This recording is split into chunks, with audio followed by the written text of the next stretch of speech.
আজ আমরা শিখব পূরক কোণ সম্পূরক কোণ কি। পূরক কোণ দুইটি কোণের পরিমাপ যদি 90 ডিগ্রি হয় তবে কোণ দুইটির একটি অপরটি পূরক কোণ।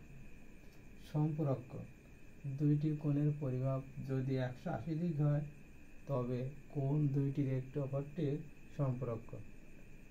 এইখানে মনে রাখার জন্য আমাদের বানানের সাথে মনে রাখতে হবে।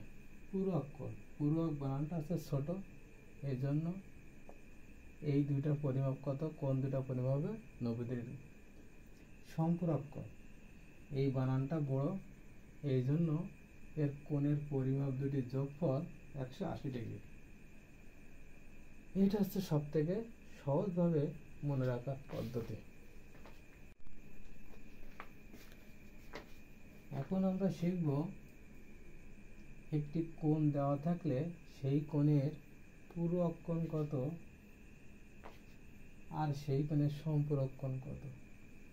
যেমন 30 ডিগ্রি কোণের পূরক কোণ, তাহলে পূরক কোণটা ছিল আমাদের 90 ডিগ্রিতে, তাই 90 মাইনাস 30 ডিগ্রি সমান 60 ডিগ্রি। 30 ডিগ্রি কোণের সম্পূরক কোণ, সম্পূরক কোণ ছিল 180 ডিগ্রিতে, তো 180 ডিগ্রি মাইনাস 3 ডিগ্রি সমান 150 ডিগ্রি।